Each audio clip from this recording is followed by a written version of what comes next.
यहाँ पे बहुत सारे लोग हैं। अब आपकी कहानी क्या है? What is your story? आप दुनिया के सबसे महान चमत्कार हैं। आप दुनिया के सबसे महान चमत्कार हो। ठीक है? आप एक हाउसवाइफ हैं, फिर भी आप सफल हो सकती हैं। अपने घर का काम संभालते हुए एक छोटा सा पार्लर खोल सकती हैं। कुछ बच्चों को ट्यूशंस दे सकते हैं और वहां से ग्रो करके आप बहुत बड़ा काम कर सकते हैं। लोगों ने किया है, हाउसवाइफ ने किया है। अगर आपको लग रहा है ना, छोटे से चीज को चालू करके आज बहुत बड़ा चीज क्रिएट कर दिया। सबकी स्टोरी जाके सुनो, बहुत सारी लेडीज की बहुत बड़ी एंटरप्रेन्योर बनी है। कैसे? छोटा सा पहले काम काज चालू किया अपने फैमिली के साथ और उसको धीरे धीरे बड़ा करते करते बड़ा कर दिया। एक हमारे यहाँ पे एक्सपायरिंग लेडी है, doctor Harleen Kaur. Big lady, और मतलब बहुत पढ़ाई लिखाई किया, बहुत कुछ किया। ठीक है? उनके ड्रीम्स बहुत बड़े थे, उनको बहुत कुछ करना था। पढ़ाई करके डिग्री हासिल की, गवर्नमेंट जॉब मिला, बट घर वालों का परमिशन नहीं मिला, नहीं कर पाए। बहुत बड़े कॉर्पोरेट में, वो बहुत बड़े हॉस्पिटल्स में एक बड़े लेवल पे थी और बहुत कुछ काम कर रही थी, बहुत कुछ संभाले, लेकिन घर का ऐसा था माहौल कि नहीं कर पाए। डेंटिस्ट्री की उन्होंने पढ़ाई की थी, बहुत पढ़ाई किया, बहुत बहुत सारी चीज एजुकेशन लिया, उसको प्रैक्टिस करना चाह नहीं, बच्चे आ गए लाइफ में, फिर वो नहीं हो पाया। बहुत बहुत सारी चीज किया, साइकेट्रिक की डिग्री लिया, ऑनलाइन कोर्स के लिए ट्राई किया, नहीं हो पा रहा था। अचानक से एक दिन मुलाकात हो गई। बी आर रेवनी रिलेशनशिप में स्ट्रगल कर रही थी। किसी एक लेडी ने बताया कि अगर आपको रिश्ता सुधारना है तो सबसे बेस्ट प्लेटफॉर्म है, वहां जाइए।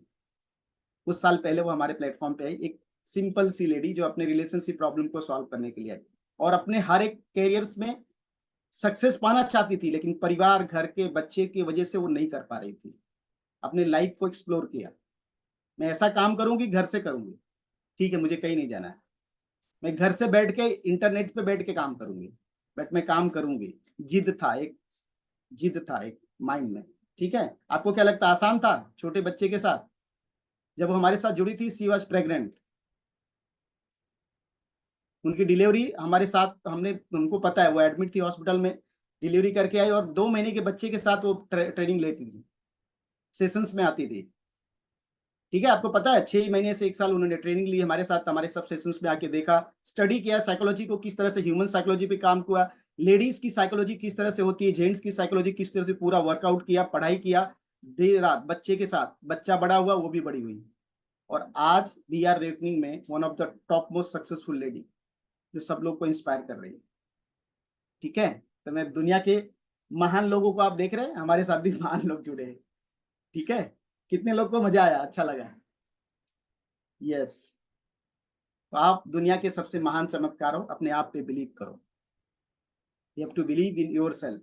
सफलता एक जस्ट एक स्टेप है। कहां से मिलती है?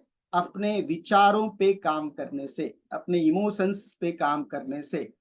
2 साल पहले भी मैं ऐसी ही बात करता था, अब भी वैसे ही बात करूंगा। सामने वाला बोलेगा, मैं वैसे ही रिएक्ट करूंगा, कभी सफल नहीं हो पाऊंगा। सफल लोग, जो असफल लोग होते हैं, उनसे थोड़ा सा हट के काम करते हैं। उनको भी सुबह उठना अच्छा नहीं लगता है, लेकिन वो जानबूझ के उठते हैं, मुझे सुबह उठ के काम करना है। सफल लोग को भी ना, बारिश हो रही उसमें निकलना अच्छा नहीं लगता, लेकिन वो निकलते हैं क्योंकि उन्होंने डिसाइड किया करना है। सफल लोग में असफल लोग में खाली थोड़ा सा अंतर है। उनको भी लोग गालियां देते हैं, उस गालियों को प्रसाद की तरह से लेते हैं और उस प्रसाद को ऐसे बना बना के उसके ऊपर चढ़ के अपनी सफलता को पा लेते हैं। उनके भी हस्बैंड उनको परेशान करते हैं, लेकिन वो फिर भी अपने आप को आगे बढ़ाते रहते हैं। उनकी भी वाइफ उनको परेशान करती है, लेकिन फिर भी वो अपने आप को शांत रखते हैं। कोई भी ना, दुनिया में आप सब जगह जीत सकते हो, आप अपने पार्टनर से कभी नहीं जीत सकते हो। अगर आपको अपने लाइफ को, अपने मैरिज को सक्सेसफुल बनाना है, आप हमेशा अपने लाइफ पार्टनर से हार जाओ, आपकी सबसे बड़ी जीत है। जब आप जीतने के बारे में सोचोगे ना अपने पार्टनर से, आप हमेशा हारोगे। जितने बार अपने पार्टनर से आप जीतने के बारे में सोचोगे, आप हमेशा हारोगे। जितने बार अपने पार्टनर के साथ जीतने के बारे में सोचोगे, आप हमेशा हारोगे। और जितने बार अपने पार्टनर से आप हारोगे ना, उतनी बार आप जीतते जाओगे। ये सफलता का सिद्धांत। आपके बोलने का टोन, आपका बोलने का लहजा, आपके बोलने का तरीका बदलना पड़ेगा। अगर आपको सक्सेसफुल होना है तो आपको ग्रेटफुल होना पड़ेगा, अपने कमिटमेंट को पूरा करना पड़ेगा। क्या आप कमिटेड हो? क्या आप जो बोलते हो करते हो समय पे? देखो अपने आप को खुद, क्या आपने जो कमिट किया अपने आप से उसको पूरा किया? You have to be grateful. जो मिल रहा है उसके लिए ग्रेटफुल होना पड़ेगा। कभी भी आप किसी के साथ ना, आप सफलता तब पा सकते हो जब आप दुनिया में हारने के लिए तैयार रहोगे। जब आप बुद्धू बनोगे तब आप सबसे सफल होगे। जब तक आप होशियार बनोगे अपने पार्टनर से, अपने इससे उससे बॉस, आप कभी सफल नहीं हो पाओगे। वही लोग सफल हुए हैं ना जिन्होंने अपने आप को, अपने ड्रीम को आगे बढ़ाया, अपने विचारों की क्वालिटीज को बढ़ाया, अपने ईगो को बड़ा नहीं किया, अपने आवाज को बड़ा नहीं किया। वो लोग सफल हुए। अपने आप में बदलाव जारी रखा। मतलब मैं तो ऐसा ही हूं, मैं तो सीधा बोल देता हूं, मैं तो बहुत सच्चा आदमी, बहुत ट्रूथफुल हूं, मुंह पे जवाब दे देता हूं। जिंदगी में मार खाओगे, जिंदगी भर मार खाओगे मुंह पे जवाब देने वाले हो तुम, कभी सफल नहीं हो पाओगे। लिख लो, मेरे वर्ड्स हैं। मैं तो बहुत सच्चा हूं। हाँ, सच्चे लोग ही परेशान होते हैं। सच्चा बनो। कहाँ सच्चा बनना है? आपके पास दिमाग अक्ल नहीं है ना? कभी कभी झूठ बोलना सच बोलने से ज्यादा इंपॉर्टेंट होता है। कभी कभी गलत होना ना सच होने से, सही होने से ज्यादा इंपॉर्टेंट होता है, सही होता है। गलत बनना, बनो, गलत बनो। अपने आप को समझो, कहां मैं गलत बन सकता हूं, कहां मेरी गलती नहीं होते भी मैं अपनी गलती को मान सकता हूं। तब आप बड़े बनोगे, तब आप महान बनोगे। महान ये लोग ऐसे नहीं बने। महान जो लोग बने हैं उन्होंने बहुत सारी असफलता को चखा है, उसके स्वाद को चखा है, फिर सफल हुए। सफलता कोई ऐसा ये नहीं है कि आपको ऐसे ला के तराश दी जाएगी, नहीं। Failures is a stepping stones of your success. जो फेल्योर है, असफलता ही आपके सफलता की सीढ़ियां हैं। जब तक आप असफल नहीं होगे, गिरोगे, आप 2 बार 4 बार प्रैक्टिस करोगे, नहीं होगा। 10 बार करो, 20 बार करो, होगा क्यों नहीं? मैं मेमोरी डिलीट कर रहा हूं सर, हाँ करो, हमेशा करो, आगे बढ़ो। करना पड़ेगा। लड़ाइयां करना, लोगों पे ब्लेम करना, लोगों के बारे में बुरा बोलना, इससे आप कभी सफल नहीं हो पाओगे। अगर आपको करना है, आपने अभी तक जो किया ना उसी की फसल आप काट रहे हो। हम वही सुनते हैं, वही सीखते हैं जो हमारे अंदर होता है। हम जो सामने वाला बोलता है वो नहीं सुनते हैं, हम वही सुनते हैं जो हमें सुनना अच्छा लगता है। आप क्या बोल रहे हो, आपका पार्टनर, उससे कोई मतलब नहीं है। उसको क्या सुनना है वही सुनेगा वो। आपकी बातों का क्या मतलब निकालना है वो वही मतलब निकालेगा जो उसको निकालना है।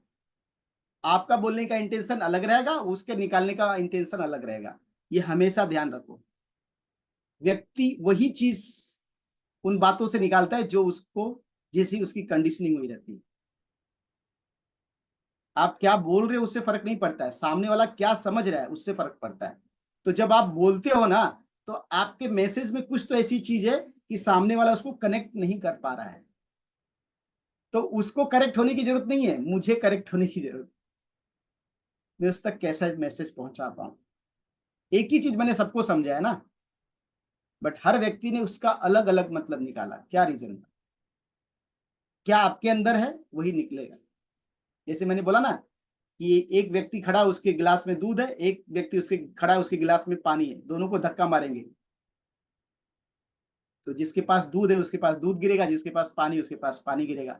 जिसके पास गुस्सा है उसका गुस्सा निकलेगा, जिसके पास प्यार है उससे प्यार झलकेगा। क्या है अंदर वो निकलेगा। उसने मुझे बोला और मुझे गुस्सा आ गया, तो गुस्सा तुम्हारे अंदर है, उसके अंदर नहीं है। उसने धक्का मारा तो गुस्सा इसलिए आया नहीं, गुस्सा तो तुम्हारे अंदर भरा था, उसने तो खाली उसको एक्सप्लोर करके बाहर निकाला आपके अंदर से। जब तक आप अपनी इमोशन का रिमोट कंट्रोल किसी और को दोगे, लोग आपको परेशान करेंगे। आपको इमोशनली स्ट्रांग होने की जरूरत है, और बी आर रेकनिंग आपको इमोशनली स्ट्रांग बनाने का एक प्लेटफॉर्म है। ये ट्रांसफॉर्मेशन का एक प्रोग्राम है। ट्रांसफॉर्मेशन का मतलब ये नहीं होता कि हम मधुस्मिता का सर निकाल के दूसरा सर लगा देंगे, नहीं। मधुस्मिता का सर वही रहेगा, उसमें क्वालिटी ऑफ थॉट्स इंप्रूव करेंगे। पहले कोई चीज को रिएक्ट 5 मिनट में करती थी, 1 मिनट में करती थी, अभी 10 मिनट में करेगी। रिएक्शन टाइम कम हो गए। That is a thing. आपको अपनी लाइफ में सक्सेसफुल होने के लिए बहुत सारे बलिदान देना पड़ेगा, सेक्रीफाइस करना पड़ेगा, अपनी इमोशंस का, अपनी खुशियों का, अपनी चीजों का, तब आप लाइफ में सक्सेसफुल पाओ। अगर आप अपने कंफर्ट जोन से बाहर नहीं निकलोगे, आप हमेशा असफल रहोगे।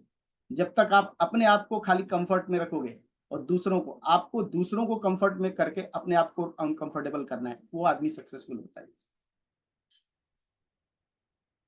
सुना ना, अरे ये लोग तो मजाक करते हैं, सब मैं ही मर रहा हूँ घर पे, ऐसे लोग बोलते हैं। या कोई लेडीज बोलती है कि अरे दिन भाई सब तो खाना खा के मस्त करे, मेरे को ही दिन भर किचन में काम करना पड़ता है।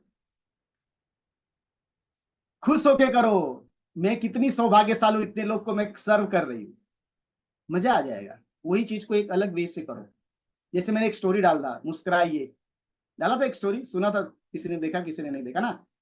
वो लेडी थी, सुसाइड करने जा रही थी, सब उसके लाइफ में हो गया, लेकिन सामने एक बिल्ली मिल गई, पैर से लगा तो वो बिल्ली उसको, मतलब उससे प्यार करने लगी, बिल्ली ये करने लगी। अब वो उसको दया आया, उसके लाइफ में तो कुछ गोल नहीं था, बोली चलो बिल्ली को बचा लेती हूँ। बिल्ली के लिए फिर उसने दूध लाया, बिल्ली को ठीक करने। अब उसके लाइफ में गोल मिल गया, तो उसको बहुत अच्छा लगने लगा। जो डिप्रेस थी उसको अच्छा लगा, तो उसको, अरे मेरी खुशी का मतलब मैं किसी और को कुछ दूं तो मुझे अच्छा लगेगा। उसने अपनी खुशी दूसरों की खुशियों देने में ढूंढ ली, और फिर उसने बहुत बड़ा लाइफ में परिवर्तन लाया और बहुत बड़ा एक अनाथ आश्रम बना, ये किया। ठीक है, कहां से इंस्पिरेशन मिला? आपकी खुशी कहाँ है, ढूंढना पड़ेगा आपको, किस काम में है, किस चीज में है, क्या काम करने से आपको खुशी मिलती है, वो काम को करना पड़ेगा। दान देने में खुशी मिलती है कुछ लोगों को अपलिफ्ट करने में खुशी मिलती है। एक था ना, एक बंदा था, एक ऑफिस में काम करता था, वहां पे 3-4 लोग काम करते थे। ठीक है, 3-4 लोग काम करते थे। तो वो बंदा जब भी आता था, जो मैनेजर था उसको बोलता था, सर मुझे जाना है यहाँ घर पे आज, 5 बजे जाना है, 6 बजे तक टाइम था ऑफिस का। तो बोलता था काम हुआ? नहीं, काम तो कंप्लीट नहीं हुआ। तो जो बाकी 2 लोग थे बोलते थे, भाई इधर आओ, ये इसको घर जाना है, ये फाइल लो, इसका कंप्लीट करो, इसको घर जाना है। वो बोलते थे, अरे हम लोग तो अपना काम भी कंप्लीट किया, इसने काम भी कंप्लीट नहीं किया, इसको 5 बजे छोड़ देता है। ऑफ मैनेजर पागल है क्या? वो काम भी उतना कंप्लीट नहीं करता, वो सब हमारे ऊपर डाल देता है। और वो है हमसे बहुत जूनियर बंदा, और हम इतने सीनियर हैं, सब काम हमको बोलता है करने को, जो बचा हुआ सा काम। एक दिन उनसे रहा नहीं गया, उसने बोला, सर ये आप गलत करते हो। उसकी सैलरी थी 15,000, उसको 18,000 रुपए दे दिया। बोला, अरे सर आपने मुझे ज्यादा पगार दिया। हाँ ठीक है, 3,000 रखो, एक्स्ट्रा रखो। मैं बोलता है हमारा तो 25,000 पगार है, हमको तो कम देता है, उससे ज्यादा देता ही नहीं है, इसको ज्यादा दे रहा है, इसको छुट्टी भी दे देता है सब। बोलता है दिस इज नॉट गुड, हाँ सर, ये पार्सलिटी आप कर रहे हो, ऐसा वैसा सब कुछ। हम लोग अब काम छोड़ के जा रहे हैं, ऐसा आप करोगे तो हमको काम नहीं करना। बोला, देख भाई, तेरे को काम छोड़ के जाना है तो जा, लेकिन ना जा अंदर, तेरे को कुछ बात बताता हूँ। बैठा है उन लोग को और बताया, बोला देख ये जो बंदा है ना, ये बहुत गरीब है, इसकी सैलरी 15,000 है, इसमें से कैसे इसका घर चलता होगा। लेकिन ये बंदा मालूम है, यहाँ से छूटने के बाद जाके गरीब बच्चों को पढ़ाता है, उनके लिए बुक्स ला के देता है अपने सैलरी के पैसे में से, और रोज ये करता है। जब मैंने जाके देखा इसको, तो मैं सोचा कि ये इतना स्वाभिमानी कि इसको कुछ बोलूंगा तो ये नहीं लेगा, तो मैं इसको इनडायरेक्टली सपोर्ट करता हूँ, ताकि वो बच्चों की पढ़ाई को ये ज्यादा पढ़ा पाए। अंडरस्टैंड? जो हमको दिखता है, जो होता है, उसमें बहुत फर्क होता है। लोग को क्या लगता था ये पार्सलिटी कर रहा है, बट वो तो सपोर्ट कर रहा था। बोले आप, तुमको छोड़ के जाना है जॉब तो जाओ। बोले नहीं सर, अच्छी बात है, ऐसा है तो उसका काम जो भी बचेगा हमको दे देना, हम करेंगे।